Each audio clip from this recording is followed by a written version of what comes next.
Okay, it's 9:30 Wednesday morning, which means that this is a joint session with IPPM and BMWG.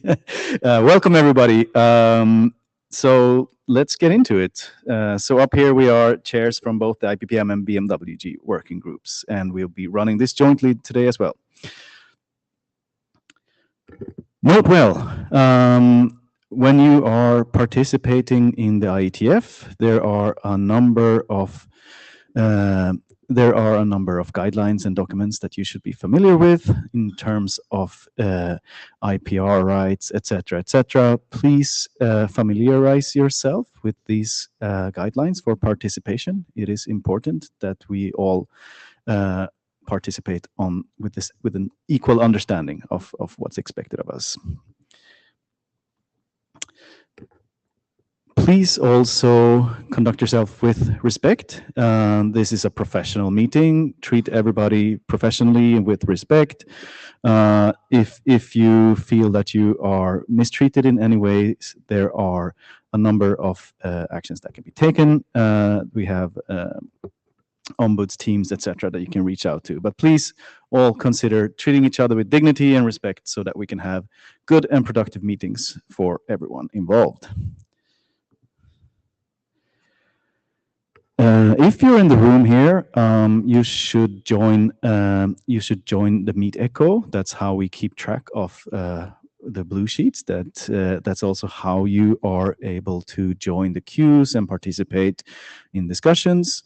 There is a possibility to join from your mobile device, and there's also, if you're using your laptop, you can use the on-site tool to join. And you're using these tools to join the mic queue. If you are remote, please use the full tool to use video and so on. And please make sure that your audio and video is off when you're not chairing or presenting or making comments. And it's strongly recommended to use a headset that typically removes some of the audio issues that we sometimes experience. And like we've said a number of times now, this is a joint BMWG and IPPM meeting. The reason for doing a joint meeting is that we believe that the topics being discussed in these two working groups are kind of adjacent enough that they warrant some potential cross discussion between working groups and so on. And there will be, at the end of this session, there will be a longer presentation by Chin, who has started looking into how these two working groups can collaborate even closer. And we will see there. And there are even some discussions on the possibilities of creating a joint charter to cover both of these groups. We will be looking forward to all the feedback that you might have on this. So this is the first time we will be presenting this concept, and yeah, we will very much appreciate to get all inputs and concerns, and yeah, anything you would like to have to say around this topic.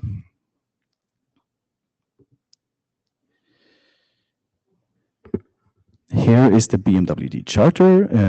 Do you want to say anything about it, Giuseppe? Or? Yeah, maybe I can describe that. So the benchmarking working group will continue, as in the charter, continue to produce recommendation concerning the performance characteristics, the KPI, and benchmarks for network device, systems, and services as well.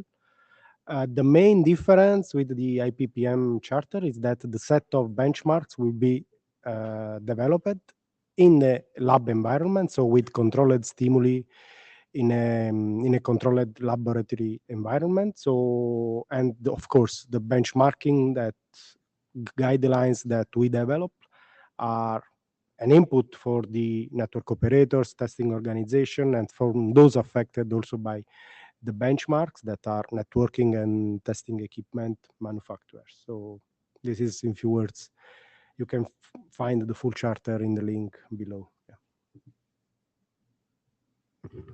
And if we go to the IPPM charter, then is that the main difference here is for IPPM that it is producing measurements and protocols, methods, and so on for for measuring operational networks. So it's really about applying these measurements to internet data, delivery services, and applications running over transport layer protocols. So while we see it's similar in spirit to BMWG, there is a clear dividing line right now, right? That IPPM is really focusing on operational networks and IP networks in particular. We have Maciek in the queue. Do you want to comment on? Yeah, just a quick question. It's Maciej Konstantowicz, FDI Open Source, and Cisco. We've been active in BMWG. So it's interesting to see that. I wasn't aware of that trend. I guess I haven't been paying attention. But is there, so BMWG is labs, IPPM is prod. Is there a plan, if there's a discussion about the joint charter, is there a plan to merge both work groups, or is there a plan, or it is under discussion, but is it sort of a loose coupling between the two to cross-pollinate the ideas and to work? Because they clearly have similar aims, although the environments they address are kind of different, but there's a lot of analogies. So can you comment on that? I think it's an excellent question that you're asking, and we will have a dedicated session, 30 minutes at the end of this session, where Jinwoo will be presenting some ideas around this topic, exploring some of these things you mentioned, like could we do a joint charter, does it make sense, etc., and have that discussion. So we will have a dedicated 30-minute slot to discuss exactly this topic at the end of the meeting. So if it's all right with you, we can take... No, of course it's all right. I won't be there because I have some conflicts, but I will follow up, and I see there's an interim meeting later. So thank you. Thanks for thank you. Thank you. And we already have a note taker. Thank you for that. You have the link here. I think the link is in the chat as well. So, of course, it's always helpful for people to follow notes. Backup note takers are always appreciated. But we have one, and that's great. So this is the agenda today. We will be focusing on a number of working group documents, and that is working group documents for both these working groups.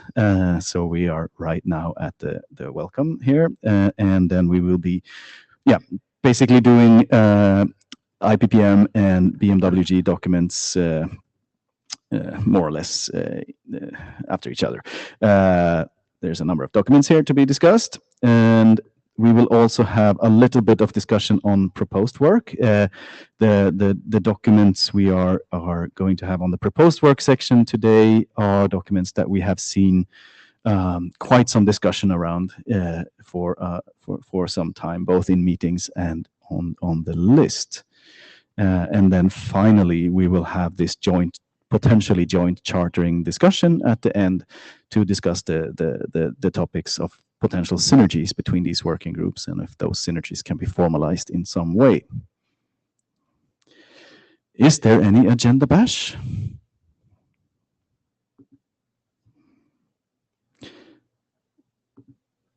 I don't see so. So then quickly, some document updates.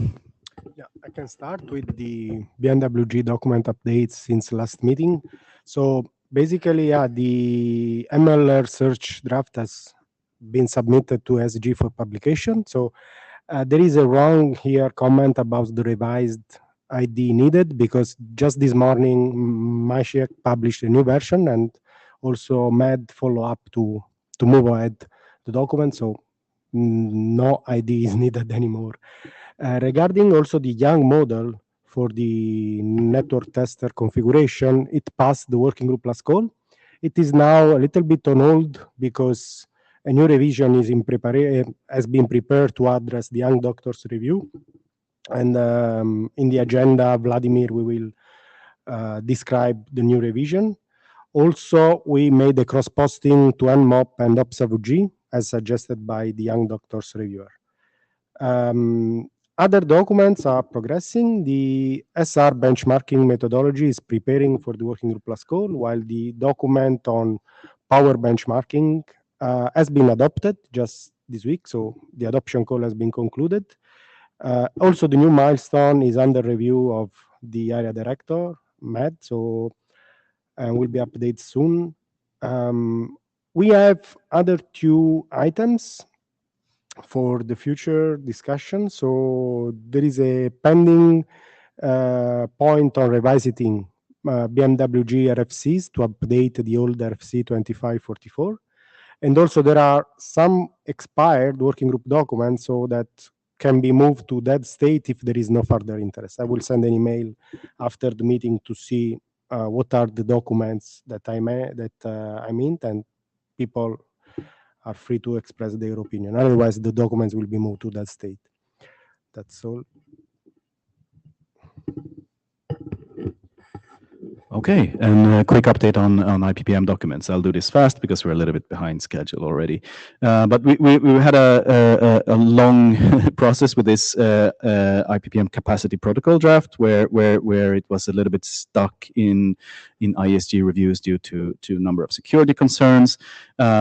These have been resolved now, finally, and the document is now approved by ISG. So that is a very nice. And we have Med here in the queue. Yeah. Do you want to comment on this particular? Just on this specific one, this is really an interesting piece of work, and I would really like that we thank, I would say, Rudiger for the hard work that he has put, I would say, on the specification for the last mile. It was not an easy piece. There's a lot of, I would say, aspect there, security, performance, and so on. So he's actually to navigate through.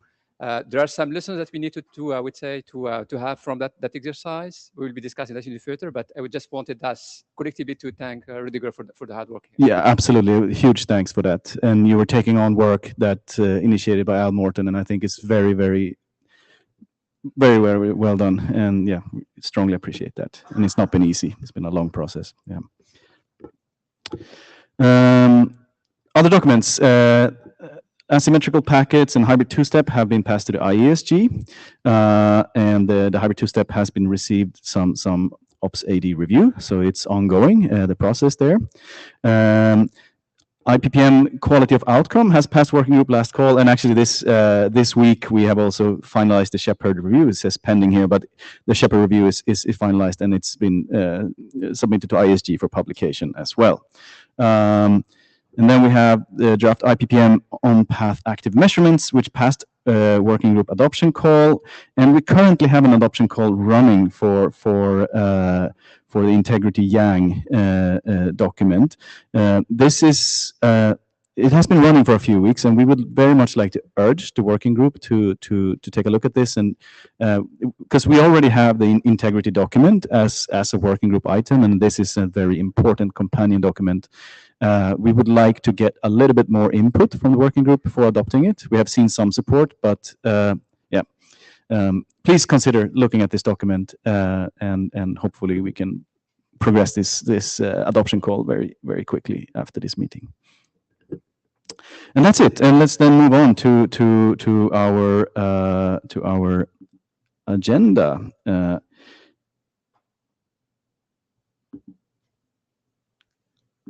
And we will start with a Yang data model for network tester management.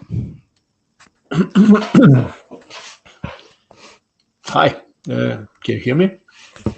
Yes. Okay, so it's only one slide, short presentation.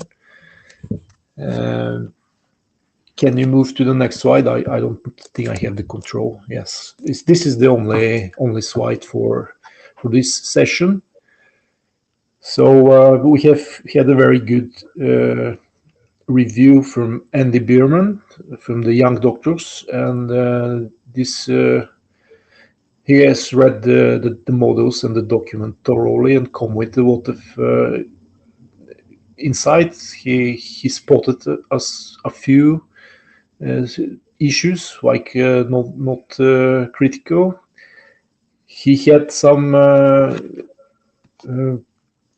requirements for the frame data specification, which we have discussed before, like what should be the type used for specifying the packet. And now binary is the obvious choice. It has one disadvantage in usability, because when all the twos are representing the binary data as base 64, which is the netconf encoding.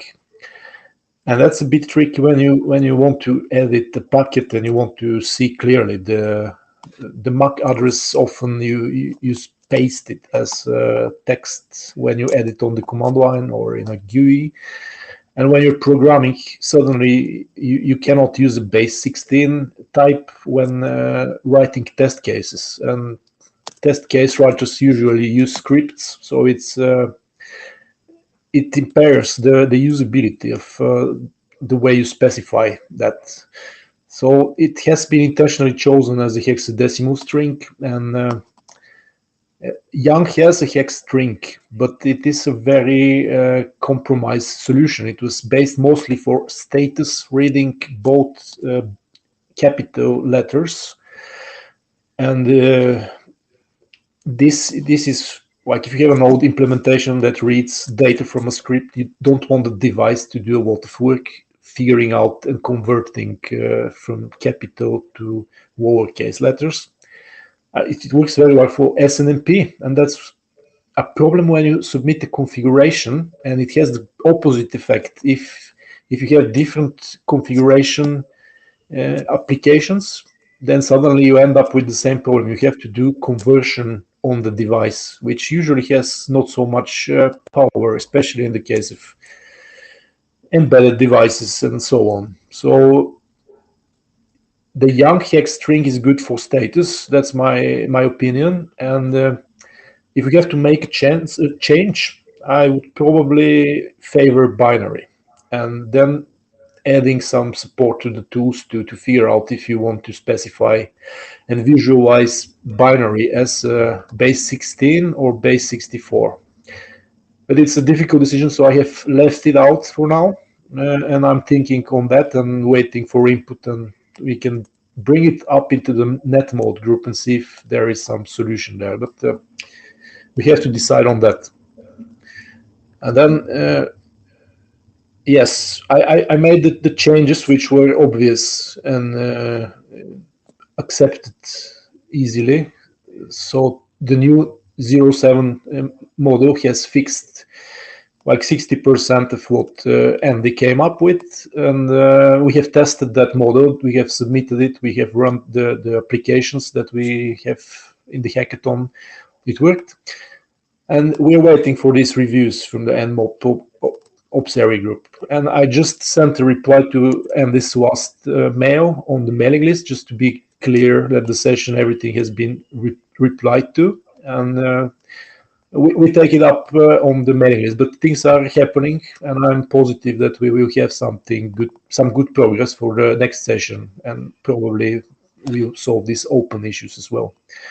So that's it. Okay, thank you, Vladimir. Did Andy mention something? So he will do a new review. He will update his review, or you are working on a new update? So what is the next step?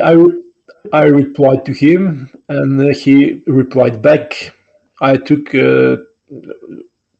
approximately 1 week to reply him. I replied now, but I didn't have the first released version because of we missed the deadline. We were not ready with the testing, and we obviously had some syntax errors detected, and the solution had to be reworked. So we just missed the deadline before this IETF session. No problem. So Andy is interested. He replied again. I replied back. So I think we're working on the issues and minimizing them, and I think it's working well. So Okay. Yeah. Thank you. If there are no comments, we can move to the next topic. Yeah. Next up is Giuseppe.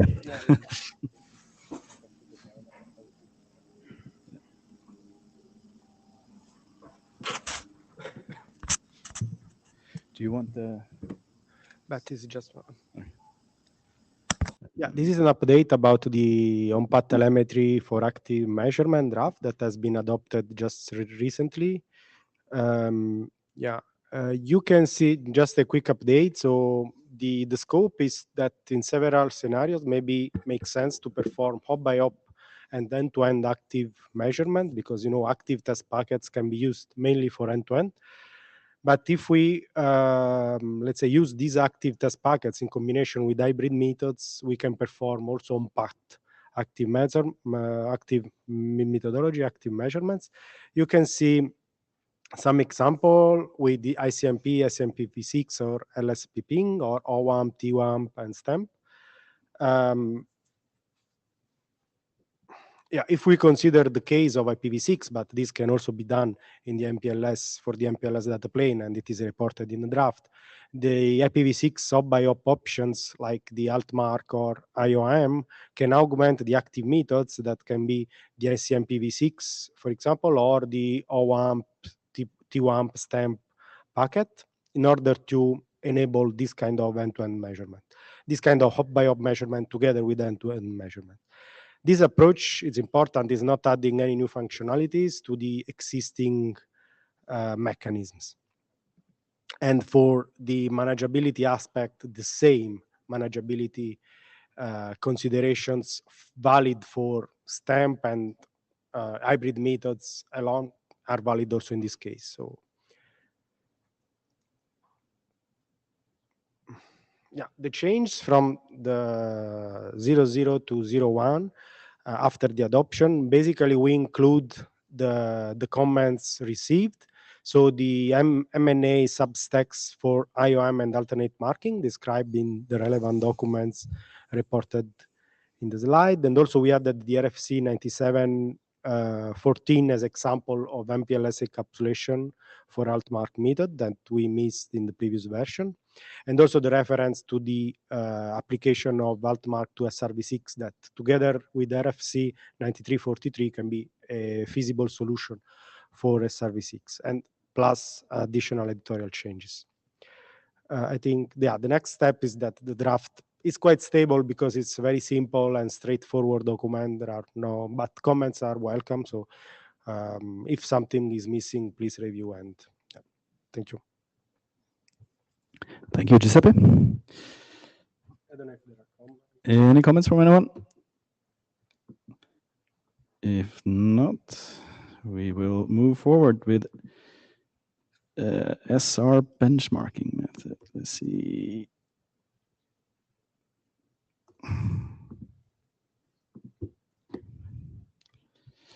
And I will give you clicker control. Yes.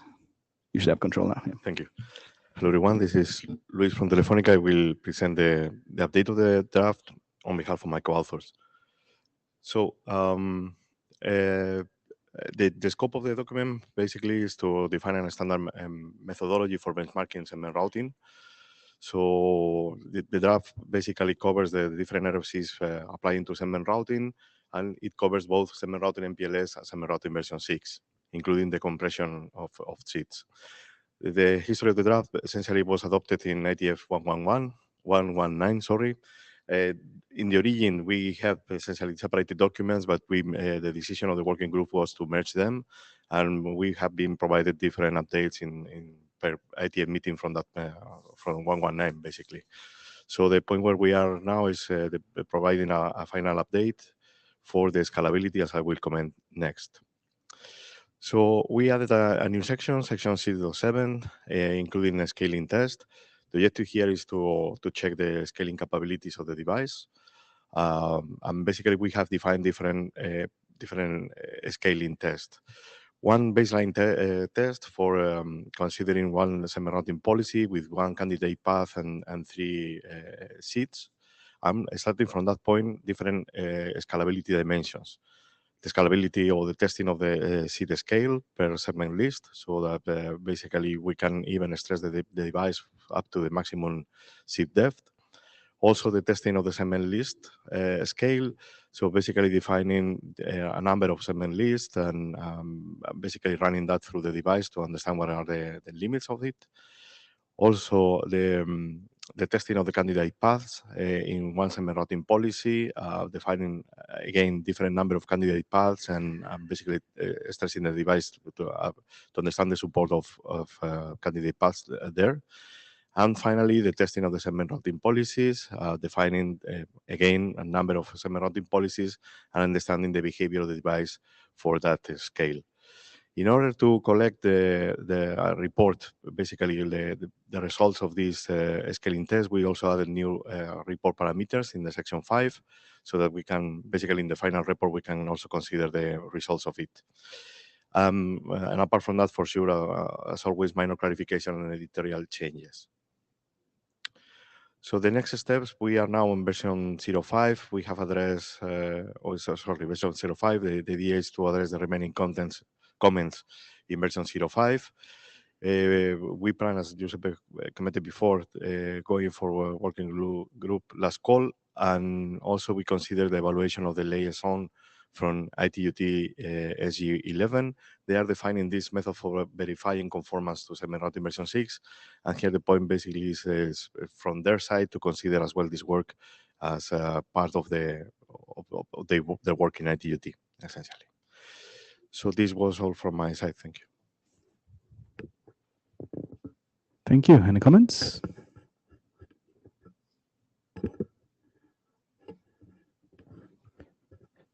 If not, thank you for running this fast and getting us back on track on the agenda time.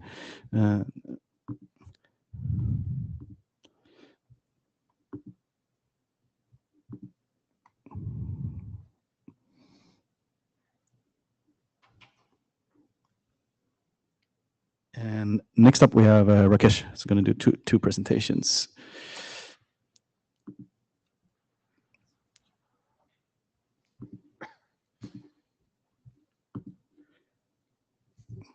Good morning, everyone. My name is Rakesh Gandhi from Cisco Systems. I'm presenting this draft on STAMP extensions for reflecting the IP headers on behalf of my co-authors listed. So we look at the requirements, the updates that we have made to the draft and the next steps. So draft has been around. It's a working group document. And we've done some few updates, but basically draft looks at the requirements for hop by hop and edge to edge measurements, both one-way and two-way measurements. And the goal is to leverage the existing implementations on midpoint nodes because midpoint nodes are not aware of STAMP. And the scope is STAMP and IPv6 extension headers and the fixed headers. Rakesh, can you be a little bit closer to the mic? So we made a bunch of updates. So if you recall, the draft had IP headers and MPLS headers, and we split them into two separate drafts for two separate data planes. We did some clarifications and elaboration of the processing. So William has implemented this draft in open source in Tea Party, and provided a bunch of comments while he was implementing it to fine-tune the text. And so we have updated the draft to align to make sure that the text is clear when you implement it. And we have addressed the review comments from IANA. So just to summarize, basically STAMP carries IPv6 header along with the extension headers, and the STAMP TLVs sent by the sender. And on the reflector side, all of the collected information on each hop is copied into the STAMP TLV and reflected back to the sender. So this allows us to do hop by hop measurement for delay and whatnot.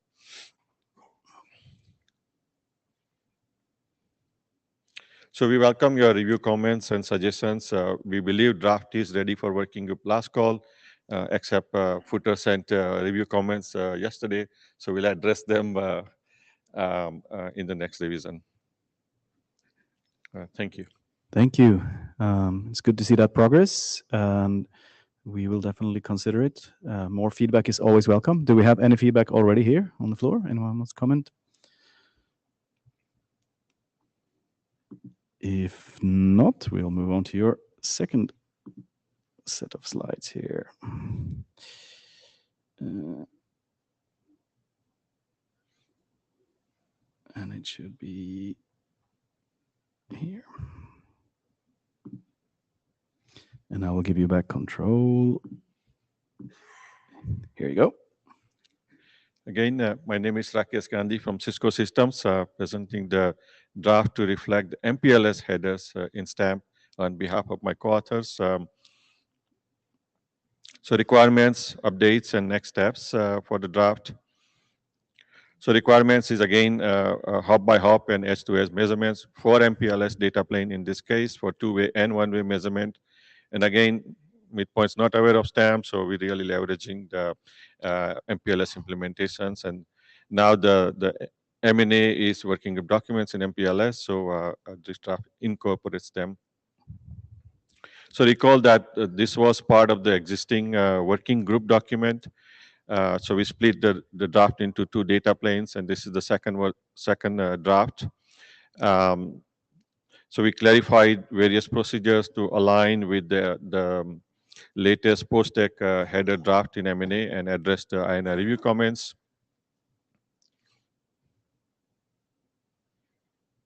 So just to give a brief summary of the draft, in this case, we have MPLS header, we have M&A substack that's in stack, and then there's a post-tech header for M&A that's used for hop by hop measurement. And basically, stamp TLVs on the reflector will copy the collected data and send it back to the sender for processing. So this was already part of a working group document. We welcome your review comments and suggestions, but we do believe the draft is ready for working group adoption again. Thank you. Thank you. Greg?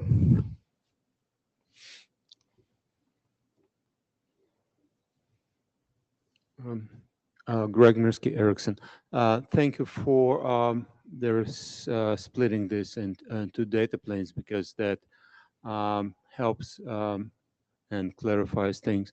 So if I understand correctly, for their IPv6, because of the nature of the routing, so the stamp would be a reflected packet will include all extension headers as they've been constructed by their session sender. So you had to include the corresponding stamp TLV for it, and it's based on matching the length. If there is also a sentence for ambiguity that you have to match the first few bytes in the stamp TLV and the extension header to make sure that you're returning the right one. Okay, so then it would not return all the extension headers, but only some extension headers? Only the one that sender is interested in.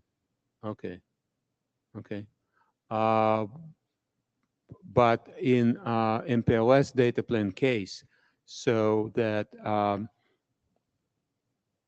their MPLS M&A in stack would not be returned.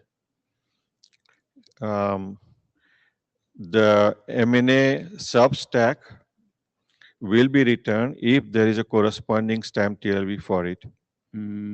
Well, if I understand correctly, when the packet is delivered to their session reflector, all of MPLS encapsulation will be removed.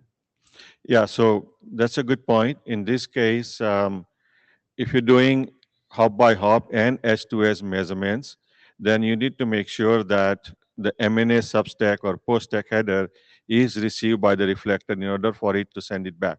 How that can be done, because even post-stack M&A will be removed before it's given to the application.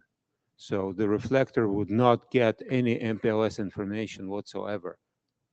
So this adds a requirement that the reflector needs to receive or get all of the received headers in the data plane in order for it to do it. Otherwise, you are right, it cannot that do it. breaks MPLS, no? No. Yes. Today, egress node can receive an MPLS label packet, either is explicit null or non-null label or path segment ID. There are many cases well, where you ensure that egress node does receive a label okay, packet. we're talking about node, but we are talking about application. So MPLS on that node where the session reflector resides will receive MPLS packet, remove all MPLS encapsulation, and that's a part of M&A header document and post-stack header that they have to dispose of all MPLS encapsulation. So their application that realizes session reflector function will have none of MPLS encapsulation. If that is the case, then there is no way to do hop by hop or S2S measurement, because if data plane removes all the header, the information it collected before it gives it to application, we're saying Okay. that M&A cannot do any measurements because data plane will just remove everything.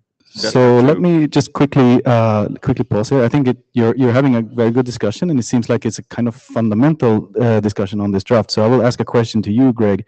Do you see that the issues that you are discussing right now are something like? Do you see that this is something that can be resolved in a working group adopted document, or do you believe that there's a fundamental flaw in this document that it's? I think that there is a misconception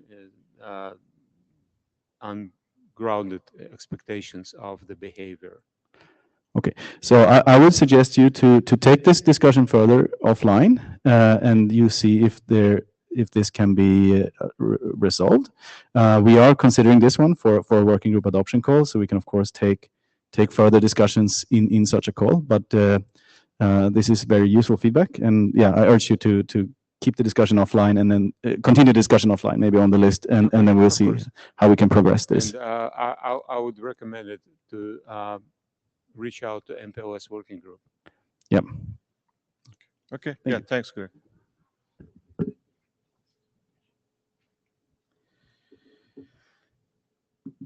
Oh, I need to take it back.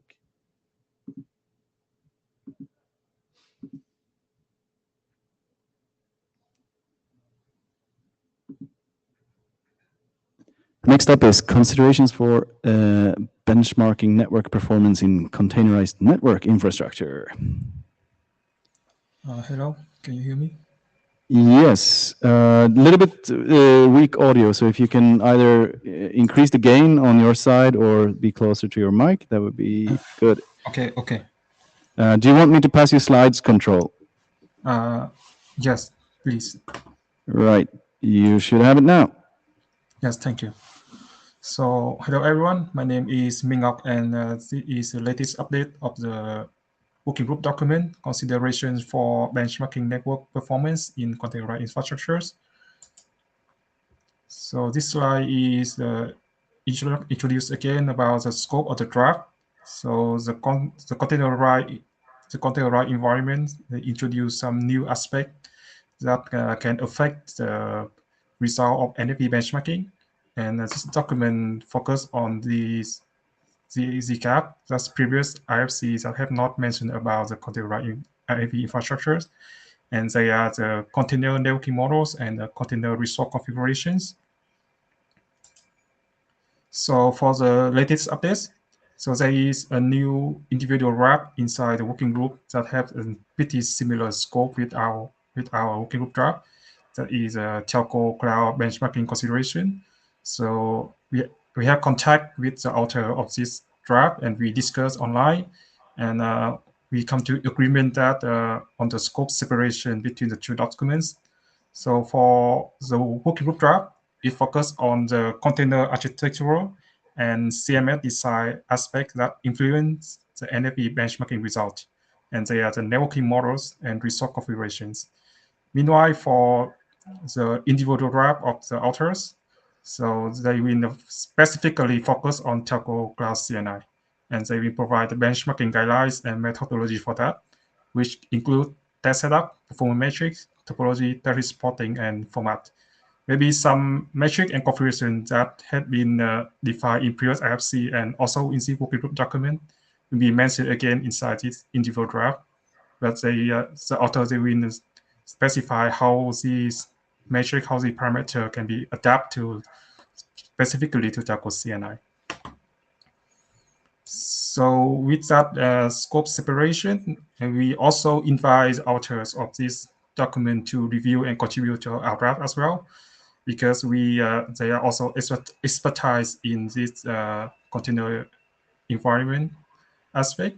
So the CNI Taco ID author, they contribute and with us, and we agree to add a new subsection that reflect on the configuration of the container deployment environment. And this is the environment configuration parameter like container hosting infrastructures, whether the environment is the container is host on the virtualized environment or bare metal hardware, on Kubernetes details, distribution and version, the CNI bucket details, which plugin is selected, the version and its specific configuration parameters. And we also have NIC offload capability, because some CNI support NIC offload capability as well. So we add this new subsection, and the author of the Taco CNI draft, they also agree with the current resource configuration item that he mentioned inside the working group document. So that's it. With these latest updates, we believe that the draft is technical and format ready for the working group last goal milestone in this December. Thank you. Thank you. There are comments on this? Yeah, I start. I have 2 points. One, the first one, thank you for aligning with the author of the CNI Telco Cloud benchmarking draft. So unfortunately, it will be presented not today, but during the interim session. So maybe we can follow up during the interim session. But I really appreciate that you align to define well the scope definition of the 2 documents, and this is very good. Regarding the working group plus core, probably the milestones will be reviewed, because we have some delay considering some feedback that we received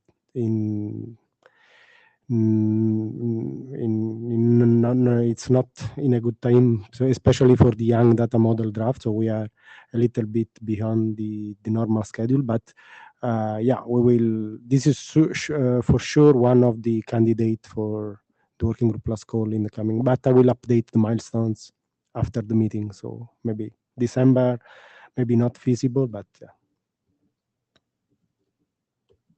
Thank you anyway. Thank you very much. We will move forward in the agenda. And next up will be Justin and IAM data integrity.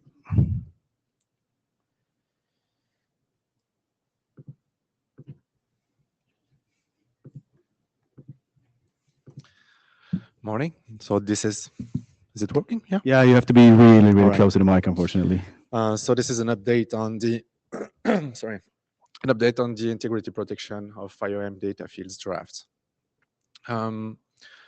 So what we did with this version is basically to address 2 reviews we received.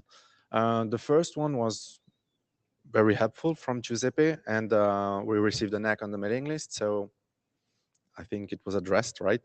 Thank you again for your review. It helped, to structure the description of the method to be clearer. So thanks again. And the other one was a review we had for a long time in our queue. Was from Ben, security directorate review. This one was huge to address, and there basically were 2 main issues to address. The first one we believe we solved was about the nonce reuse. So when we are working with trace option types, you got some transit nodes involved in the integrity protection.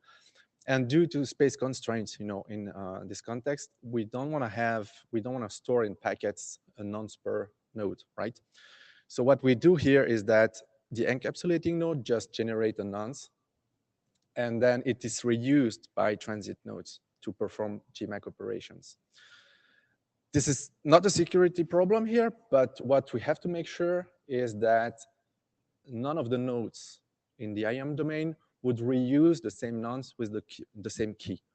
And basically, this is just more text we needed to add to make it clearer, just to make sure we cover every cases, like even if a node crashes or reboots in general. So now we cover that just to make sure we don't end up in a situation where a node would reuse the same key and nonce. So this is the key part of the text that is highlighted here in the draft, in the slide. There is more, but this is just the main part to focus on. What's in scope of the document is when keys should be exchanged or rotated, but what stays out of scope is how they are exchanged or rotated, okay? So I guess we could write another document for that, for the management plane thing. But right now, this is enough for this document. We stop at that scope, right? So this issue is solved. And by the way, we included some text proposed by Ben in his review. So I think all in all, I think the text is fine right now. The second issue was a little bit more tricky because it's about interrupt. So basically, we include some header fields in the integrity protection too. So I know this is a draft about the integrity protection of IOM data fields, but we need to protect some header fields because they bring some context to the data fields, right? So the initial solution was to select some fields, have a list, and then freeze that list. So should you define a new field in an option type, and should you need integrity protection for that field, wouldn't be possible. So we discussed, kind of a trade-off solution in Bangkok, which was to have a new INR registry to centralize the fields that are currently defined and have masks for each field. So this is the trade-off because obviously you would prefer to have versions somewhere in that header, but as I mentioned in Bangkok, so just the reminder of that slide, there is no versioning in IOM option types. So it wouldn't really make sense, to introduce versioning in the integrity protection since we don't have that underneath in the IOM option types. And since you can see the integrity protection as a feature running on top of IOM, this is why we ended up with that solution. Besides, I don't really think this list is going to change that much for already defined option types. So all in all, it's not really a problem. We described the rationale behind that in the draft, just to avoid, some IESG comments after that.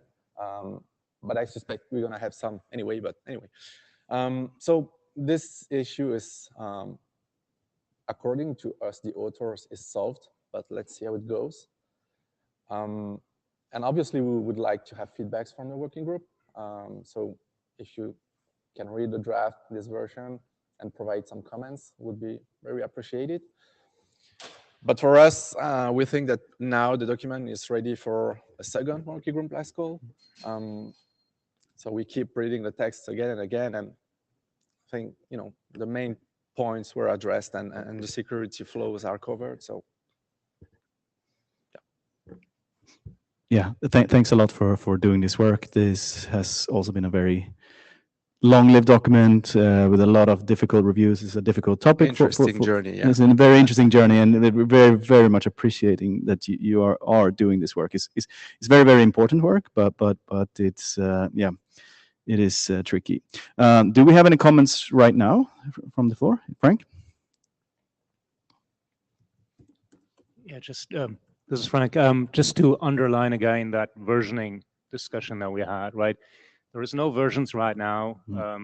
And if somebody would go and come up with a new option type that he wants to go and also see obviously protected, we would expect that that portion would not happen in this draft or whatever. You would go and come with the integrity protection as part of your new Yeah. option type.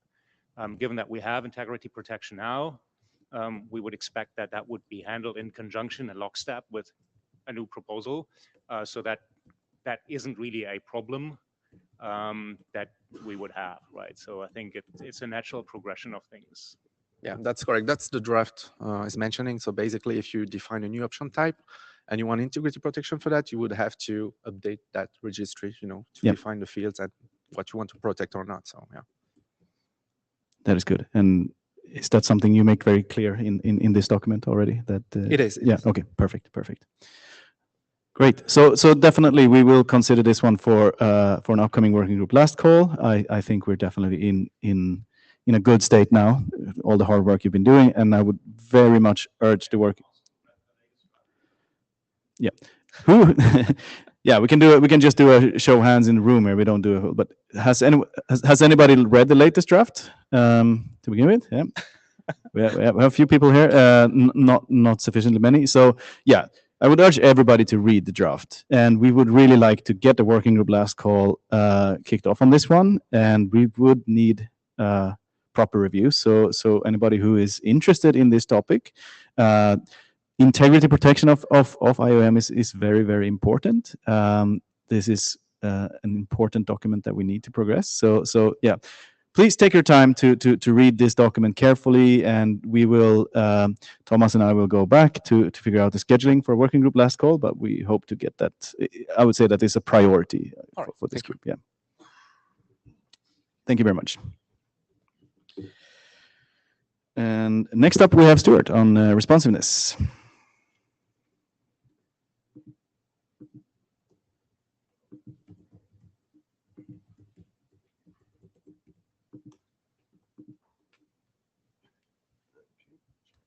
I'll give you control. There we go. I'm here for a status update on the responsiveness or RPM draft, which I think everybody should be familiar with.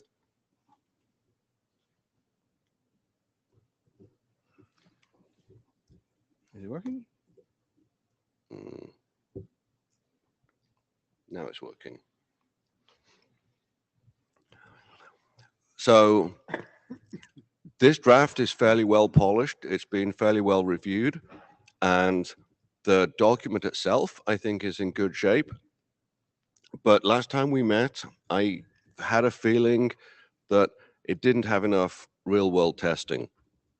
And it turns out, I think I guessed right there, because just in the last couple of weeks, Koen Schepper has been continuing the amazing work that he and other people in his team at Nokia are doing on L4S and the Prague congestion controller for TCP and QUIC. And they're running some experiments, and we're very enthusiastic to see amazing results. And that's not what they got. So that was kind of disheartening. They thought they'd done all this good work. We built the RPM test specifically to measure working latency. We still are in a world where most networking engineers and most management at companies and marketing people, all they care about is how many megabits per second you get. It's the one number and nothing else matters. If they measure latency at all, they tend to measure idle latency, which, as we know, is not very interesting. Who cares how well your network works when you're not using it? I want to know what happens when I'm actually transferring data. So Koen was running the RPM test and ran into 3 problems, which I'll outline here. The first one, we found a bug, arguably in the accurate ECN specification, that it has a heuristic to detect broken middle boxes, but it is a little bit too optimistic and triggers unnecessarily. So in a number of the connections, accurate ECN was being disabled, and because the spirit of the RPM test is to measure the 90th or 95th or 99th percentile, it wants to tell you what latency you can depend on, not the average or the median. If only 1 or 2 connections end up not getting accurate ECN, then those determine your worst case performance. This is the text from the Accurate ECN draft, which has gone through last call and is about to be published.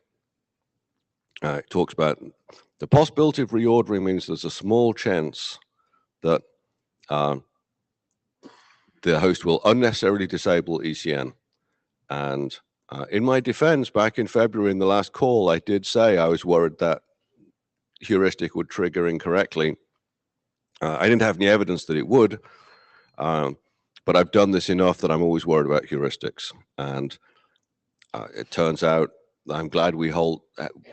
Accurate ECN is not published as an RFC yet, and neither is the RPM draft. And luckily, that gives us the chance to revise these. So, in this test, there was some packet reordering. It disabled L4S, and that resulted in a lousy RPM score.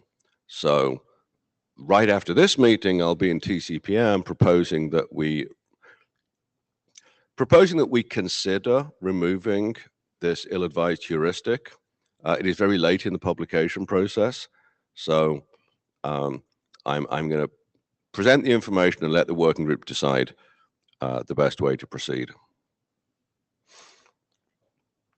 Second thing that Kunder Shepper discovered is because of our desire for the RPM test to get a quick result without making the user wait too long, and particularly if they're testing on a connection where they're paying for the data, we don't want to run a 2-minute connection and run up a huge bill. So because of that, we have multiple parallel connections. In principle, a single TCP connection should be able to saturate almost any link, but it takes a while to ramp up to that speed. So we were trying to accelerate that process. And the unexpected consequence of this, and this is something I never would have predicted, but Kunder Shepper explained it to me. The way the traffic policer works that they're building, suppose you're contracted for 10 megabits per second. If you send 10 megabits, there's no marking. If you send 11, then on average 10 megabits goes through unmarked, and the extra excess, the 1 megabit, is marked. If you send 20 megabits per second, now 50% of your traffic is marked. And the intention is that as you exceed your contracted rate, rather than discarding your packets, which is very destructive, it ramps up the congestion marking rate, the sender reacts, brings the rate down, and it converges back to roughly the desired rate. Well, that works for one connection, but when we're piling on extra parallel connections at a rate of 1 per second, the algorithm as described in the draft says, as long as the rate seems to be increasing, let's add another parallel connection. And what was happening here is that the established connections were reacting to the CE marks and reducing their rate. But the new connections in slow start were ramping up. And we were adding new connections faster than the existing ones were ramping down. So the aggregate rate carried on going up. Well, our algorithm is if the rate keeps going up, keep adding connections until it stops. And it would go into this feedback loop until it got so far above the contracted rate that the traffic policer said, I'm done with this. I'm going to drop your packets. And you drop packets, you wait for retransmissions, your responsiveness goes to hell. So I don't have an answer to this because literally this is just in the last couple of weeks that this came to light. But I'm going to be working with Kunder Shepper. We're going to tune the code. We're going to run some more experiments. And we're going to figure out how to be less aggressive, maybe about adding connections. So don't have a solution to this right now. I'm just giving a status report on where we stand and the task that's ahead of us.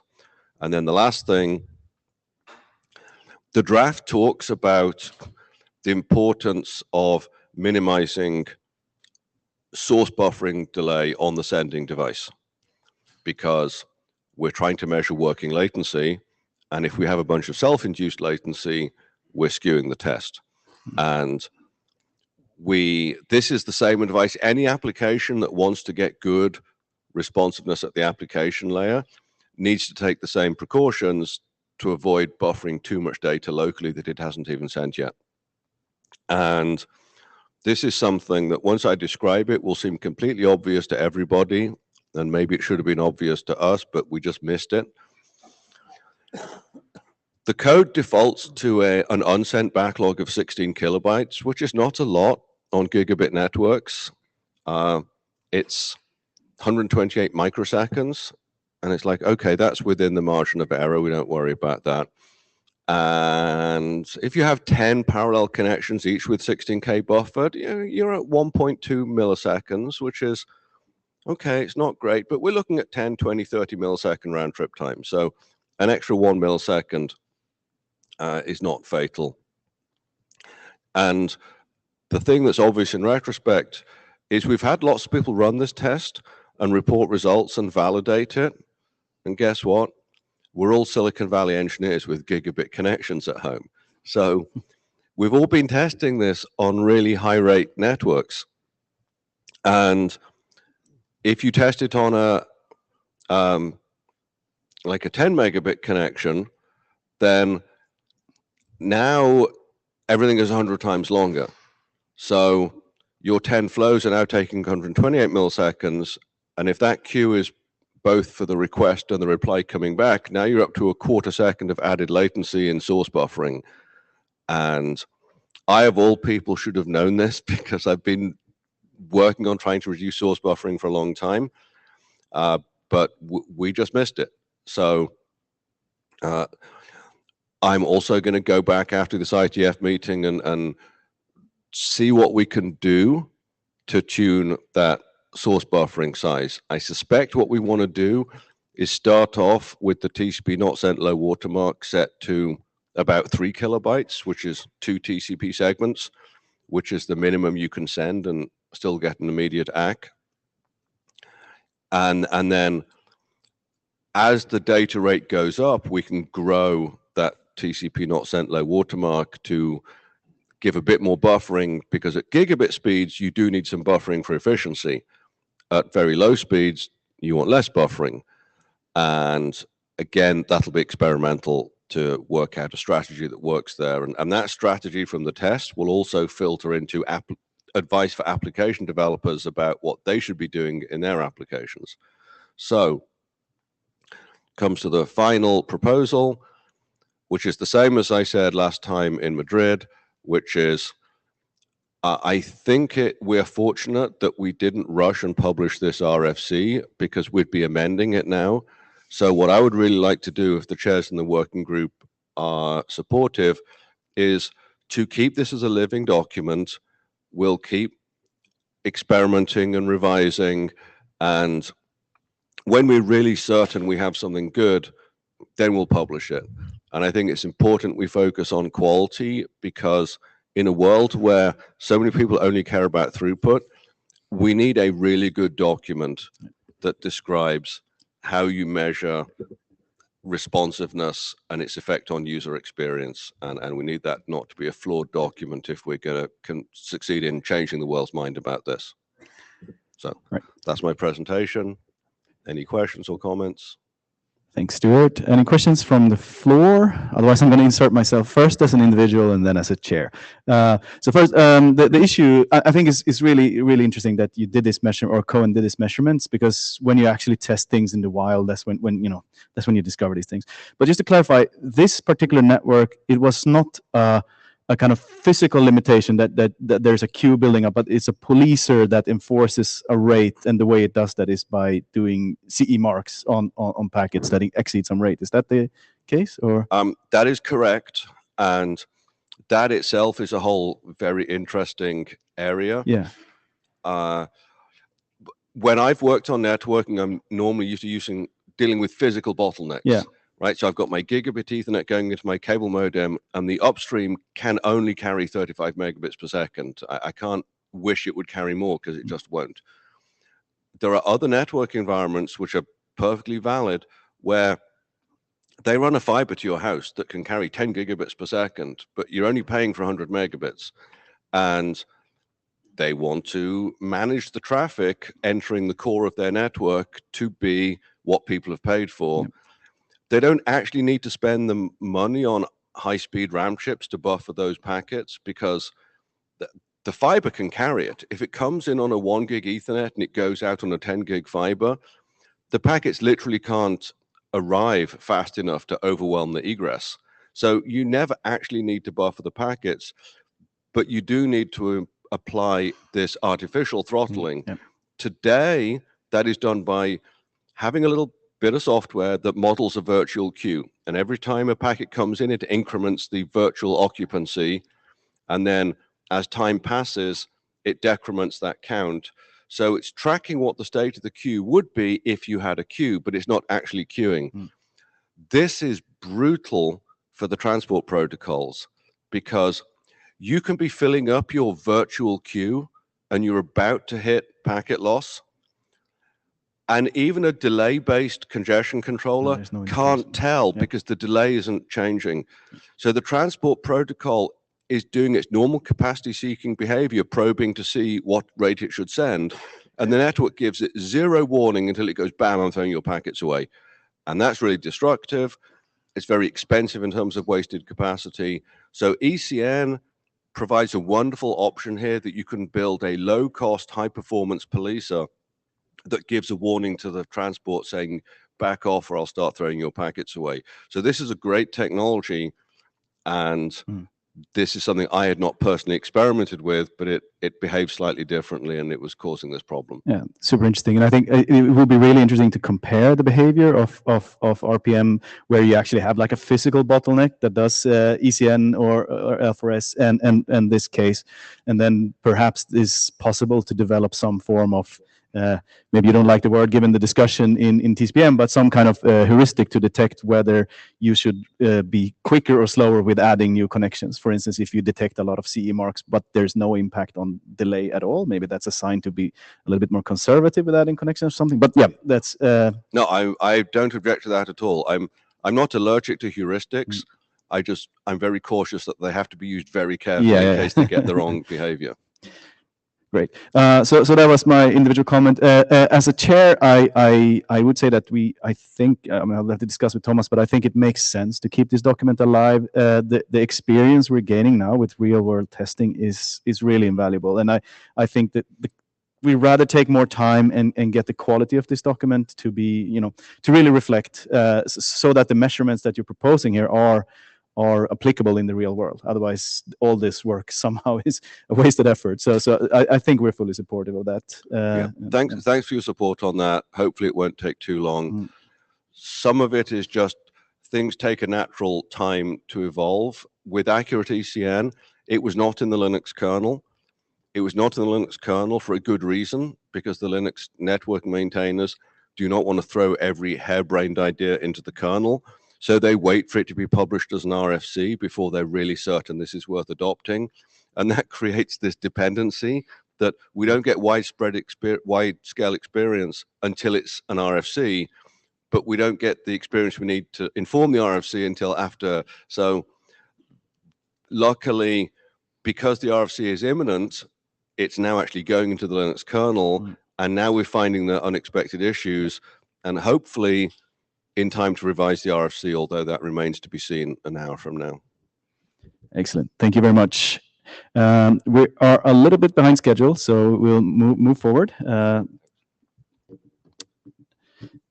And next up, we will move into some of the non-adopted work. And I believe the first one is updates on benchmark methodology for intra and inter-domain source address validation.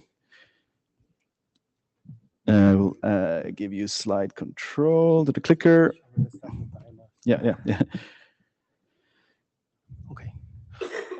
Good morning, everyone. And please speak very close to the mic, because it's very low, the gain on that one, unfortunately. Sure. Good morning, everyone. I'm Li Bin Liu. On behalf of my co-authors, I will present updates on the benchmarking methodology for intra-domain and the inter-domain SAL. This document defines the methodologies for benchmarking the performance of intradomain and interdomain sound mechanisms. This is a summary of historical versions. In total, we have updated 9 versions. Based on after IETF 1 to 3 meeting, we received many comments and feedback from the mailing list. Based on these comments, we have updated 3 versions. Today, I will present the version 08. Let's first overview this document. This document mainly includes defines 7 cell performance indicators, include the false positive rate, false negative rate, protocol convergence time, protocol message processing throughput, data plane cell table refreshing rate, data plane forwarding rate, and the resource utilization. Also design the benchmarking scenarios for the intradomain and the interdomain cell to evaluate the false positive and false negative rates, control plane performance and data plane performance. And also it defines the reporting format for the benchmarking results. We have summarized the comments and our response here. The first type of comment is about the test setup using spoofed traffic with different types of source addresses. The comment from Nangang. The setting of the forged source addresses may have an impact on the test results. An invalid packet may forge an unused source address, private network source address, internal source address, or external source address. Different sound mechanisms vary in their ability to block these packets with forged source addresses of various types. Our response, we agree with this. In sections of 5.1.1 and 5.2.1, we have added a test setup, which requires that under each scenario, the generated spoofed traffic should include different types of forged source addresses. The second type of comment is on the test setup using different ratios of spoofed traffic to lead merge. A comment from Nangang and Xuan Song. For figure 5, they comment that we should explain the ratio of spoofed to lead merge traffic, and also commented that the ratio may not directly reflect the protective effectiveness of cell. So our response in the mailing list, we have explained that the definition of the ratio of spoofed to legitimate traffic. And also, actually, we use this because the proportion of spoofed traffic may vary in practice. So we try to simulate the possible ratios of spoofed traffic for generating the spoofed traffic to testing the intradomain and the interdomain sound mechanisms. Also in the document, we have rewired all the corresponding parts and made the tester to generate varying ratios of spoofed traffic. So the third type of comment is on the cell performance indicators. For the data plane forwarding rate, the Nangang proposed that the proportion of decrease in the forwarding rate may be more appropriate. Our response in section 4.6, we have clarified the definition of data plane forwarding rate, and also added a suggestion that to measure the data plane forwarding rate with enabling and disabling cell and evaluate their differences. And also, Yuan Zhang commented that the listed cell performance indicators are important fundamental metrics, but in real networks, some more may be considered. So, such as durability over time and the sensibility to the table size of some of the KPIs. In section 4, we have added the considerations to analyze the standard deviation of the cell performance results of these cell performance indicators, and also measure the cell table forwarding sub table refreshing rate and data plane forwarding rate with varying sub table sizes. The fourth type of comments is about the testing control plane performance. Yuan Zhang commented that actually not all cell magnets have a dedicated control plane protocol. In sections 5.1 and 0.2 and 5.2.2, we have added the explanation that the tests for control plane performance of the DOT are optional. So the fifth comment is about figures and their descriptions. In section 5.1.1, we have updated the descriptions of figures 2 and 7 to clarify their contents, and as well as other similar parts in the section 5.1. And also the sixth type of comments is about clarifying some terminologies. Yuan Zhang commented that the definitions of host-facing router and customer-facing router are not very clear. We have revised the definitions of host-facing router and customer-facing router in section 2. And currently, they are consistent with their definitions in the subnet problems, intradomain subnet problem statement draft. The seventh type of comments is about adding more real-world testing scenarios, such as cell under FRR and policy-based routing scenarios. Yes, in sections 5.1 and 0.2, we have added 4 new testing scenarios, including intradomain and interdomain cell under FRR and the policy-based routing scenarios.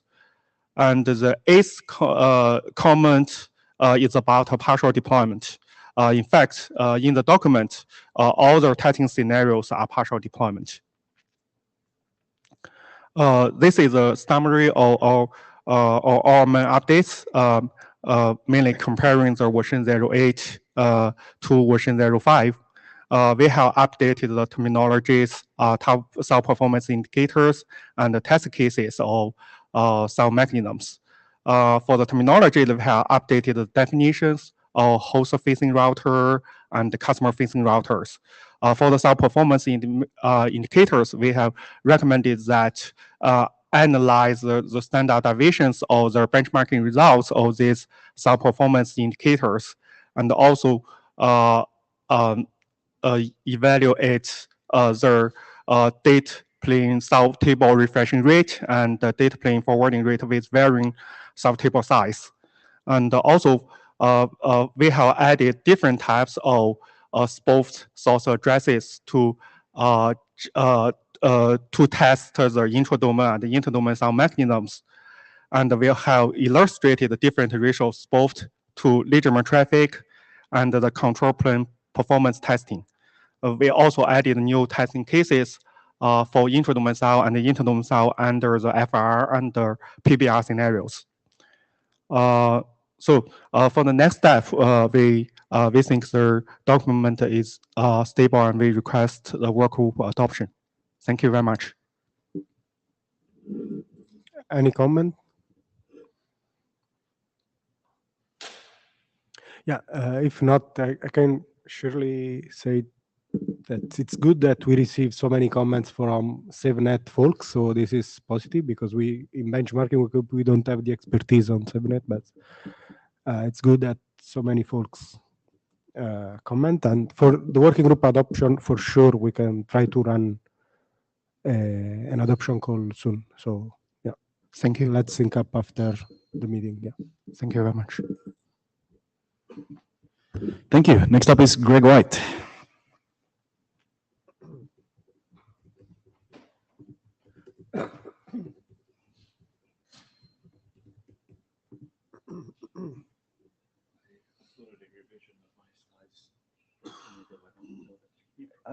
They should be automatically loaded, or did you? No. Okay. Oh, in the middle of the session. Okay. Do you want to share your screen instead? Then? Okay, let's do like this. Can you do in 10 minutes, or do you need how much you need? Oh, I can do it in 10. How do I give the? Yeah, here. No, how do I give this?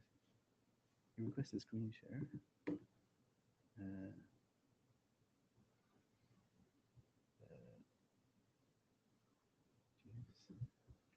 Did you request screen share? I believe I did. I can stop and try again. Yeah. Pass a slide control. You should have slide control.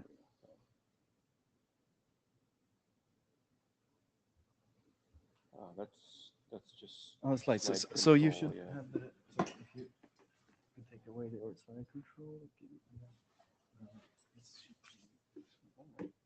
You need full clients to do the. Okay. All right. We'll go with the slides that. The old slides. The old slides. Yeah. Unfortunately. Shoot. Okay. I'll share them and give you control to the clicker. Then. Sorry about that.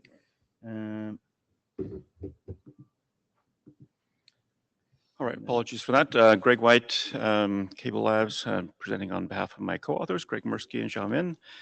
This is a proposed update to the STAMP class of service extension that enables bidirectional measurement and monitoring of ECN traversal and performance with different ECN values on the path. Which I've already covered this slide, basically. Essentially, the existing class of service TLV for STAMP allows the session sender to put a particular ECN value on its outgoing IP packets or STAMP measurement packets in the IP header, and then be able to detect via the reflection in the session reflector what value was received by the session reflector, but there's no way to control the return path ECN. And so this proposal is to correct that. This has been discussed a couple of times already. So at IETF 122, I did a presentation with a proposal for that a new TOV, in fact, to replace the old existing class of service TOV. With some discussion, Greg Mirsky had suggested, why don't we just revise the existing class of service extension rather than creating a new one. We came up with a way to do that that seemed to work well and enabled backward compatibility. But Xiaomin pointed out that there was an ambiguity that existed and proposed a slightly different syntax. The three of us got together and created this joint draft, which brought all those pieces together. At last IETF, Gori Fairhurst had pointed out that if we're setting ECN in packets, we really should be complying with the IETF guidance around that and requirements around the use of the ECN field. And so we should say something about a congestion response by the protocol. And so we've added that now as a new section 3.2 in the document. So just very quickly, the existing class of service TOV was defined this way. We're adding two new fields out of the reserved 16 bits, so using 4 of those bits. One of them contains the value that the session sender would like the session reflector to use in its return packets. And then the RPE field is a flag to indicate some information about what the session reflector actually did. And a little more detail on that RPE field. So it's similar in a way to the existing RPD field, which was for the DSCP part of the class of service extension. And this is return path ECN. And the way the draft currently reads, if the session reflector implements this new definition of the TOV, it would set the value 0, 1 in that return path ECN field. And older session reflectors that don't implement this version, that's still a reserved field, they would send 0. Will Hawkins realized that there was an ambiguity here, and that's on this next slide. The update to the slides, which hopefully will get posted and can be seen afterwards, lays this out a little bit more clearly with some tables, but essentially the draft never covered a case where the session reflector implements the new TOV, but is for one reason or another unable to set the ECN value that the session sender would like it to set in its IP ECN value. And Will had proposed option 1 here, in which where the RPE field is defined a little bit differently than I had on the previous slide, and it's only set to 0.1 if the session reflector is actually able to set the IP ECN value equal to EC1. Otherwise, it sets it to 0.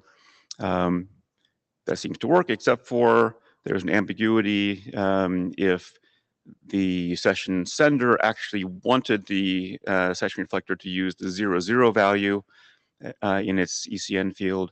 Now the new session reflector is actually returning something that's indistinguishable from an old session reflector in that case. Greg Mirsky had suggested another option, which was specifically for that case, the session reflector, if it supports the new TOV, always sets 0.1. Unfortunately, that also has an ambiguity that a new fully capable session reflector would not be differentiable between a one that the only value it can't set is 0.0 for IPCN. So a third option, which was put on the mailing list, is to use that upper bit in the RPE field. So essentially, a new session reflector would always set the upper bit in the RPE field to 1. Old session reflectors always set it to 0 because it's a reserved field, and then the least significant bit is the bit that says, and I actually set my ECN value to the value you requested. So no ambiguities. The plan is to go with option 3 unless anyone identifies any issue with that. Implementation status. There's currently is an implementation in the Tea Party stamp implementation that's on GitHub from Will Hawkins. And there may be other implementations. I know we have a non-public implementation at Cable Labs that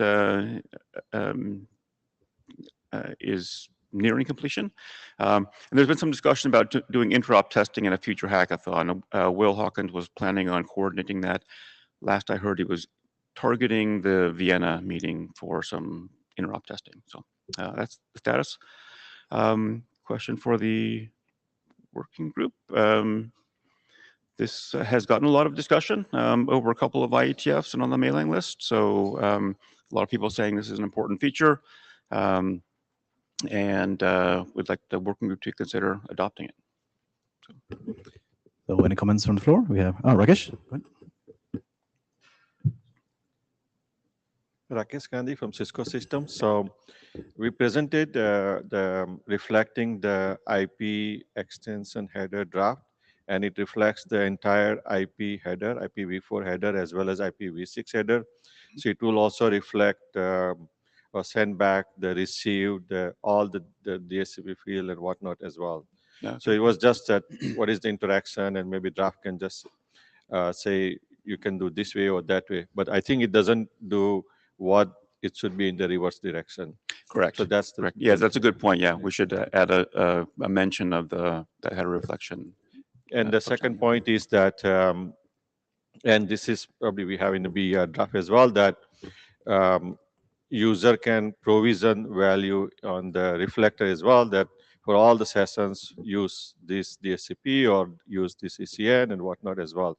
So it doesn't have to be coming as a TLV, but somebody can configure the reflector to say do this for, if it's a stateful, then for each session say do this, or it can be global as well. So there's another way of doing this as well. So just consideration.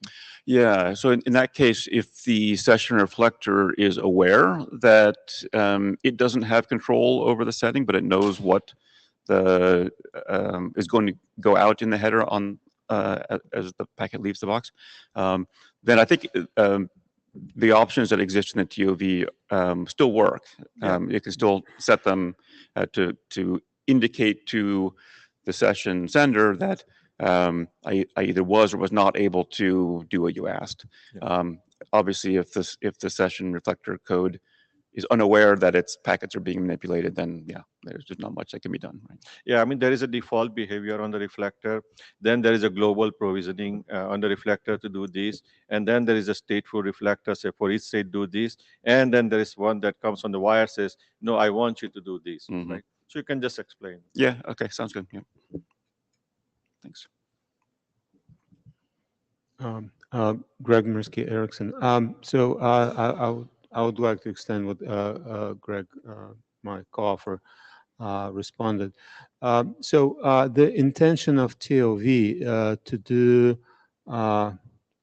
testing of network path, how it reacts and processes different DSCP markings in ECN in the downstream and upstream direction. It came back, actually, it was first extension that done TWAMP to monitor, because in the multi-service mobile transport, different services, and back then it was a 2G, 3G, 4G, and now 5G and 6G approaching, they will be marked differently. And what was observed that sometimes their higher service, for example, 4G or LTE, was not coming through while 3G was passing. And it was a mistake of misconfiguration. So the idea here is to have a dynamic tool that can easily be used on each test packet. So thus configuration doesn't serve the purpose, because then configuration has to be changed for each packet. Here with this TOV and what this extension helps, it adds the same functionality for ECN in upstream, is very efficient and lightweight of testing it without configuring for every time you need to test every different combination in different marking. So I think that that is a major advantage of this method of using TOV for monitoring very specific behavior of the network. Yeah. Remarking of class of service and marking carrying through the ECN for the different domains. Yeah. Thank you. And Rakesh, I have locked the queue because we are very much behind schedule. I think there are definitely very good discussions going on here. I think we have also noticed that this is a document that is seeing a lot of discussion. We very much appreciate the authors coming together and do a joint proposal, and it's one of the candidates for the next adoption call. So, yes. Thank you. And Rakesh, you're up.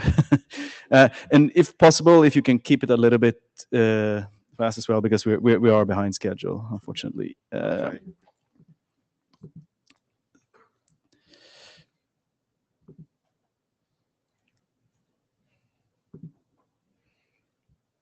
Oh, sorry, that was the wrong slide deck. It was this array.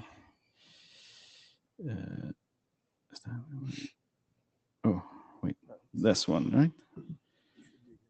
Yep. There we go. Now you have control.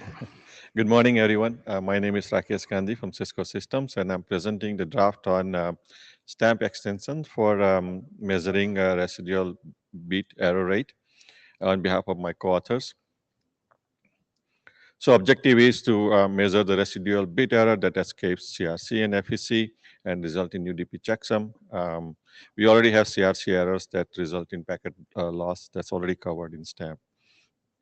So agenda is to look at requirements, the protocol extensions, the data models, and next steps. So we want to measure the BER in both forward and reverse directions, and we want to get a good approximation of the BER because it is an active measurement for STAMP. So the high level procedure is that a STAMP will use the existing extra padding TLV. It defines two new TLVs, and TLVs are for bit pattern and the bit error count. So reflector will receive the data in extra padding TLV, compare with the pattern, and find the bit errors, count them, and send them back to the sender in the TLV. So just to double click on the two TLVs defined, the first one is the bit pattern TLV. This is optional. So this is just, I was alluding that the pattern can be configured on the sender and reflector. There is a default value for the pattern as well. This is to avoid the scenario where what if the bit error is in the pattern itself. And then another TLV defined is the count. So when the reflector counts number of bits, it puts it in the TLV and sends it back to the sender. There is just a conformance checking. I think we added this C flag in the asymmetric packet draft. So we're just using that flag to make sure that the packet conforms to the TLVs that's expected. So the use case is really, we have links, there's fiber, and we want to measure make sure the link has the latency loss and the BER matrix that we can compute. So in this case, for link, we would use a link MTU size as the size of the STAMP packet, for example. So in configurations, obviously we could configure the padding size or pattern or the interval and the measurement intervals. And this was Rudiger was asking.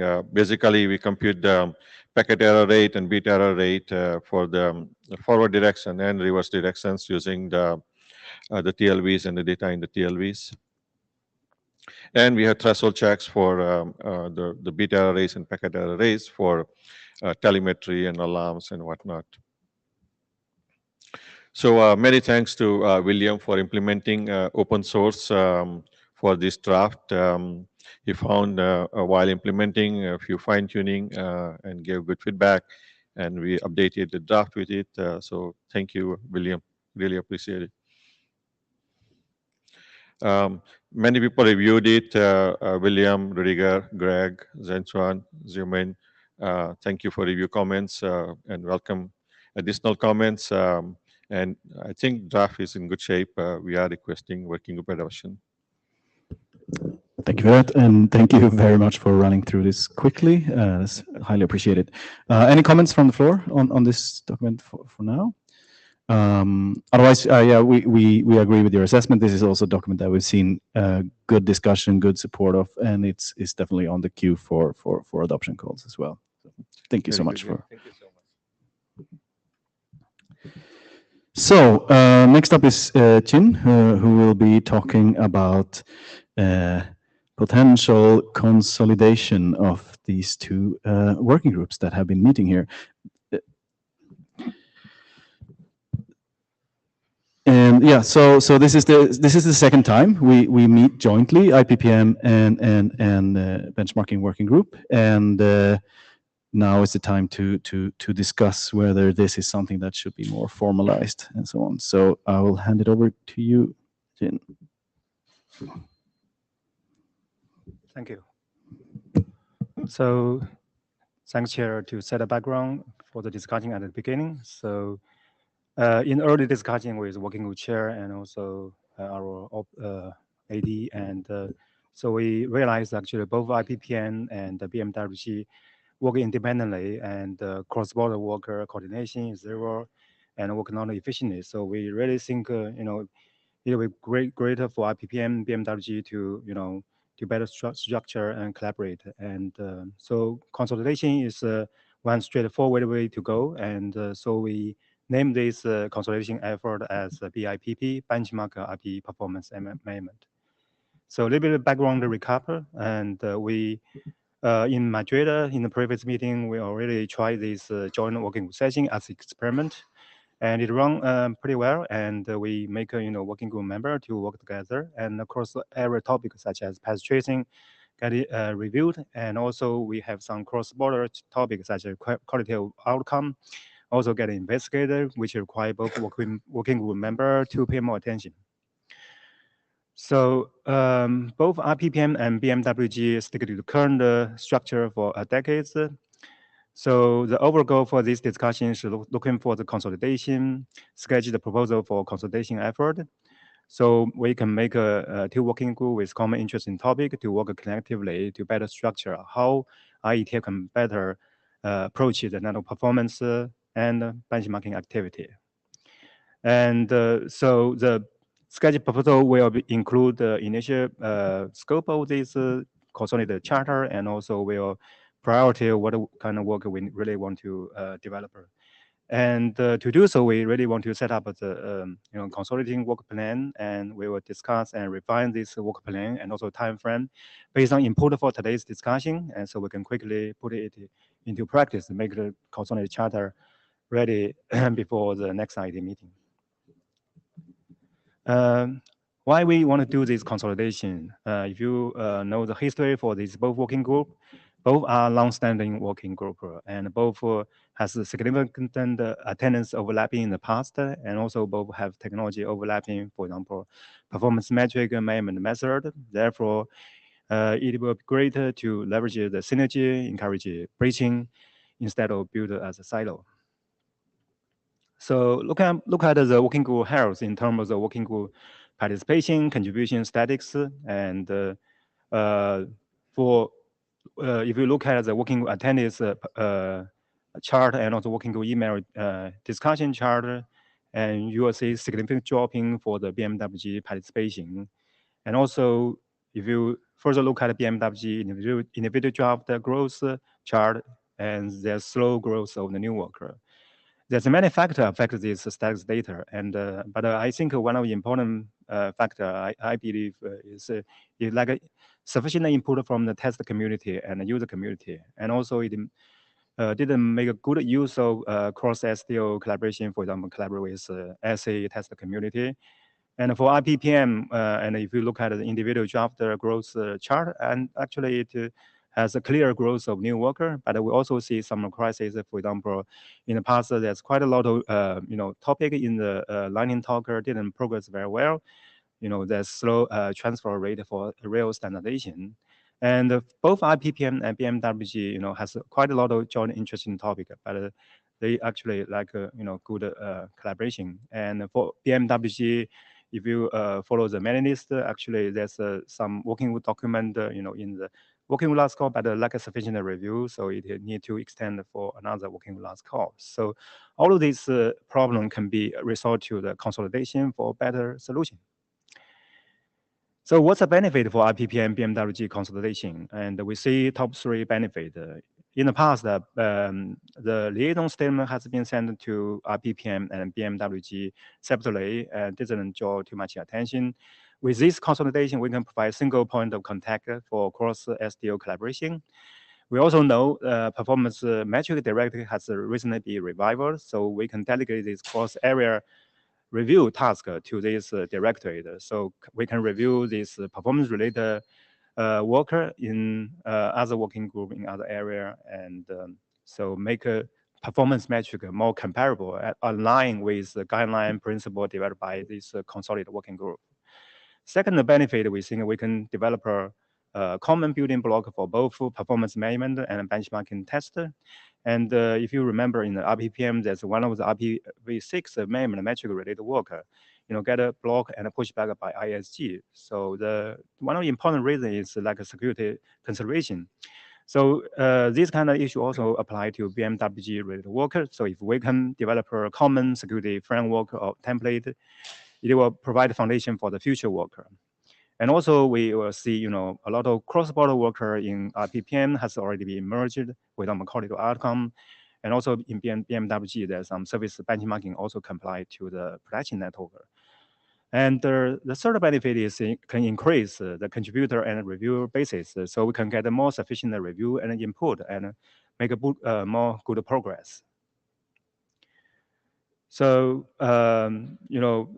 before to talk about consolidation, we want to, compare, to see how IPPM charter is different from BMWG charter. And we can compare the two working group charter from, several perspectives: management target, management environment, traffic source. Actually, the key difference is IPPM more focused on production network, BMWG more focused on library environment, but we do see some cross-border work in IPPM.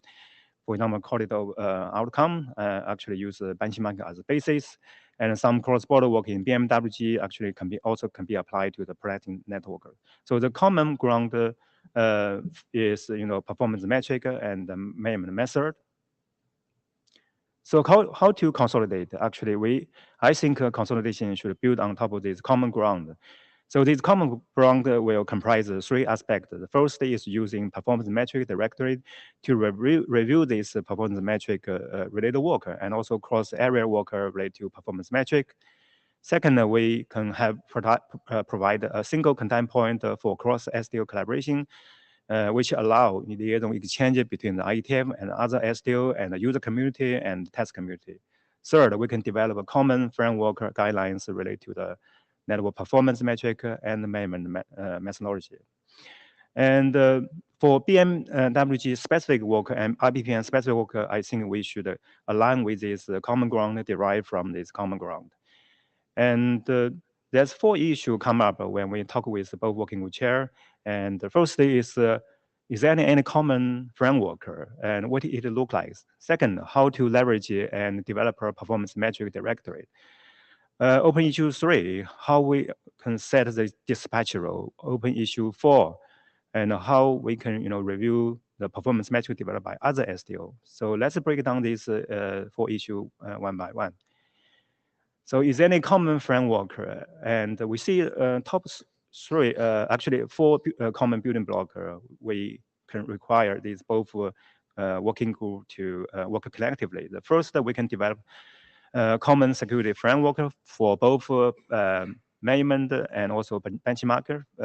So we can develop the common security consideration template that provide foundation for many future work. So in this case, it will have IG matter better understand how this consideration security consideration can be designed. Second, we can develop a common applicability of the metric and measurement method.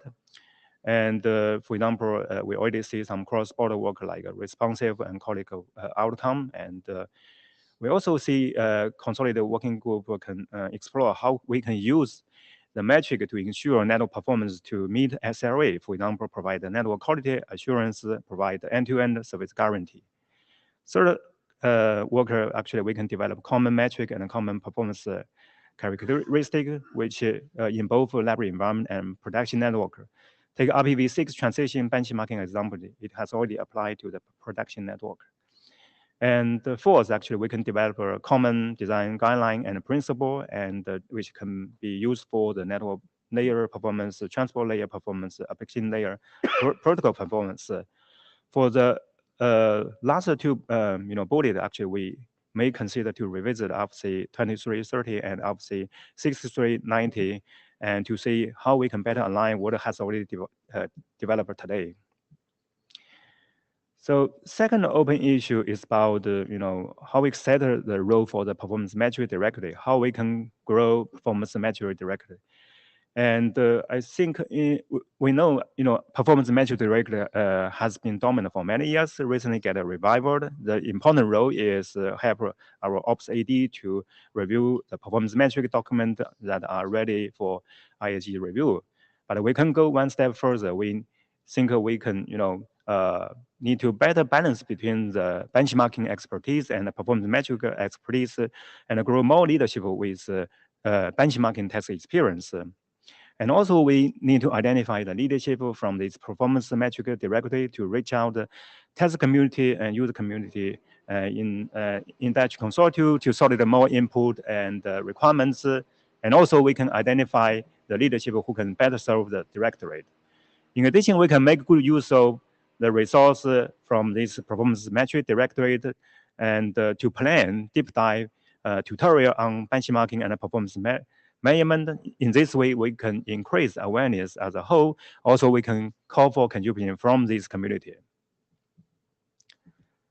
So the third issue is about how we can consolidate all technology-specific performance measurement. How do we, set a dispatch and coordination role? You might have to speak closer to the mic when there's noise here. Okay.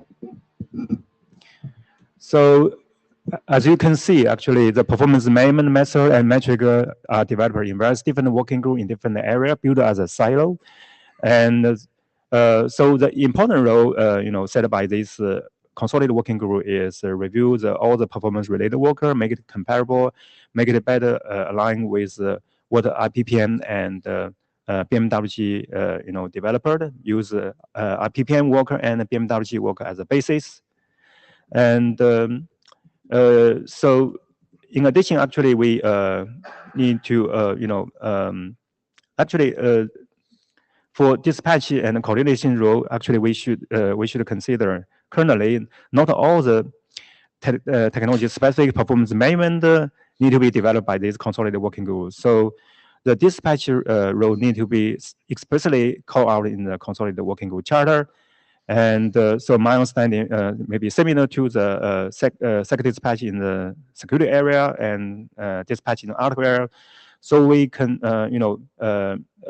endorse these kind of dispatch role. For example, we can dispatch new performance-related worker at the beginning of a new worker. I think more important is we can provide a performance direct review when the document is ready for publication. So we can this can provide cross-area review, cross-working group review. We think that this is a more important part. And the fourth is related to the cross-SDO collaboration, cross-area collaboration.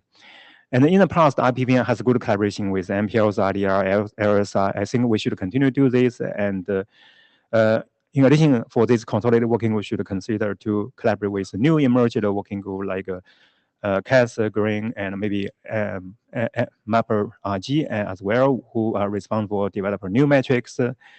Second, we can encourage and continue to solicit input from the user community, such as non-log, RIPE, and test organization, such as Intech. So the proactive reach out effort is required, so we can work with the IB reach out team to get this done. Third, we think cross-SDO collaboration is extremely important to bring new work to the IETF. So in the past, we have a good collaboration with the ITUD study group 12 and SC test task force and many other SDO.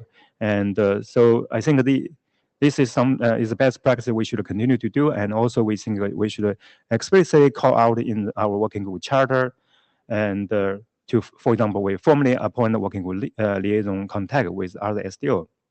And also we should continue to discuss, collaborate with some other SDO who start to initiate some new work on the benchmarking and performance metric.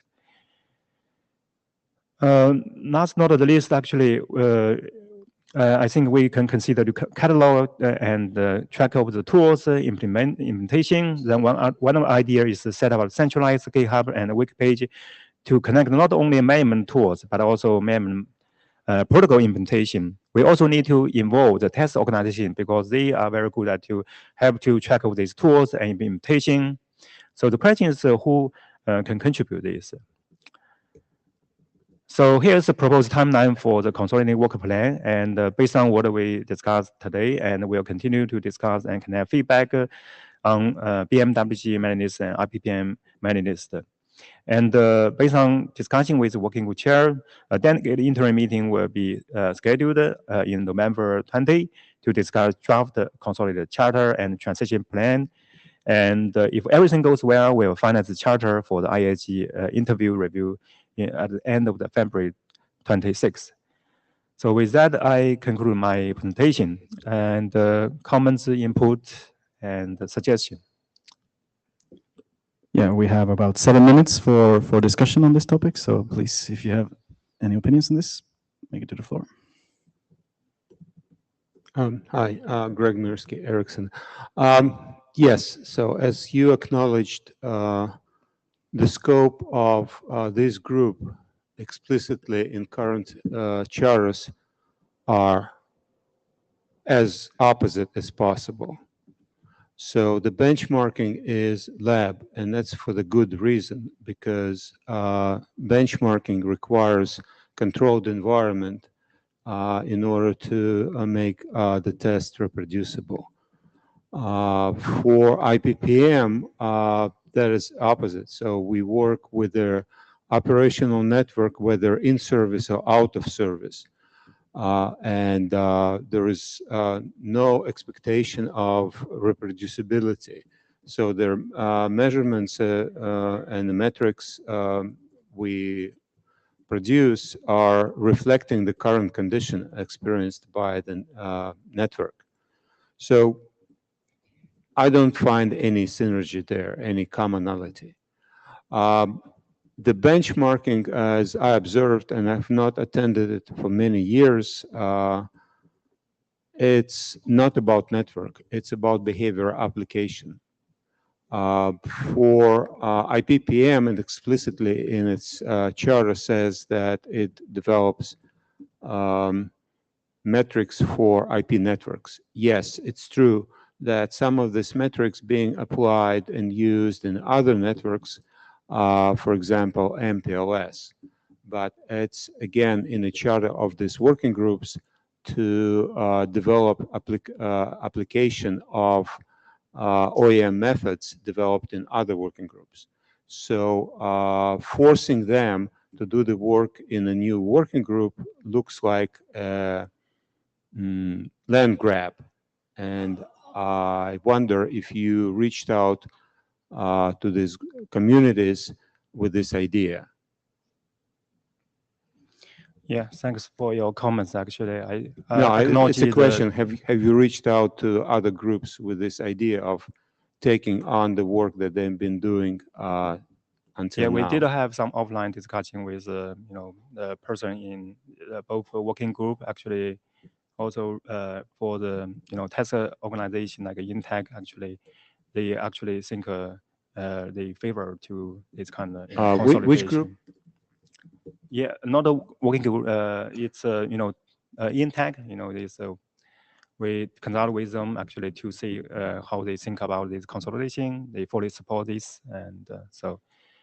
Yes. So I acknowledge the difference, in the current charter. So, but the idea is really want to make a two working group work together, can mutual benefit, especially for this BMWG is a small working group, and I think they would it be great actually can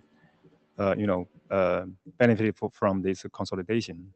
Well, about this perceived mutual benefit, do you think it will be helpful to first seek the community feedback, whether the community, the active contributors to the working groups, really see a potential benefit of it? Because I really would like it to be more publicly open to the community feedback to express their opinion first before getting on this path of what you outlined in this proposal. Yeah, so far there was no discussion. I have not seen the discussion, at least in IPPM working group, of seeking feedback on the idea. Yeah, that's a little bit frustrating. I think that's a very good comment. It's noted, and unfortunately, we only have 2 minutes left of this. So we should continue the discussion, and definitely need to. It's a very important comment, and we need to follow up this conversation on list, and also remind that we will continue this discussion on the next interim as well that we have on the 20th of November. But, please, Luis. So, Chin, in the slide number 8, you were showing 10 of cycles with the BMBG and IPPM scopes and so. So my clarification question is, the purpose is to consider both of them or only the intersection of those cycles? Which one is? This one. So the scope of the BIPP will be only focused on the intersection, or we will cover? Yeah, cover. Idea is cover all of these to and try to see the common ground. But for BMWG specific and IPPM specific, actually we should align with this common ground, so we can make it cover all. So from that perspective, I think that somehow that the benefits are, I tend to agree with the benefits that you were presenting here. And basically what I see now is somehow with the benchmarking working group, we have a kind of pre-stage of how to say, clearly the focus on the device for the IPPM, the production stuff. Probably with this combined scope, we could also cover the pre-production thing that the other SDOs like Coran or Etsy with these Blackfest and so are trying to cover as well. So I see this positively, and probably this will help us as well to have this pre-production stuff. Yeah. So how complementing what Greg was saying. So going to the pre-production as well. Thank you. Yeah. Hi, very quick. I second what Greg mentioned, and I like to thank you that you admitted that there are differences, and indeed there are differences. So the rest is remaining about synergy, but synergy is not something that only you can achieve by merging the working group. You can achieve synergy.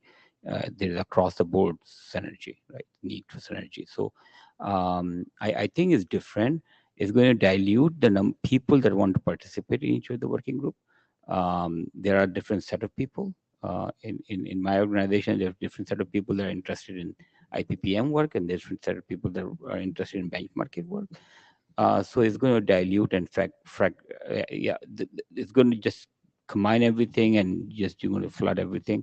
And already working group is so busy with the work. So thank you. Yeah, that's why we think we need to discuss the initial scope of the charter and also set a priority, what kind of work we really want to develop. So yeah, thank you. Quickly, then benchmarking for lab stuff and metric for real network is very different. I think Greg started with that. And on your slide 9, even merging, reopening, revisiting those RFC is also quite a lot of work. So I would prefer we keep the two scope separated. But again, we can have the discussion on mailing lists. And next time there's the two working group, I'll be there too. Thank you very much for your comments. We're 1 minute over, and the feedback we have is that we should definitely keep these discussions going on both the mailing lists. So we as chairs will make sure to facilitate that we can keep this discussion going. Noting that we will also revisit this topic. We have a joint interim between for both of these sessions on the 20th of November with a pretty packed agenda, but we have also set aside time for continued discussion of this topic. So let's continue discussing this on the list, and we will discuss how we will, what will be the next steps of the discussion in that joint interim session as well. So thanks a lot to everybody who has attended, presented, commented. Greatly appreciated. See you online in a few weeks, and see you in Shenzhen in a few months.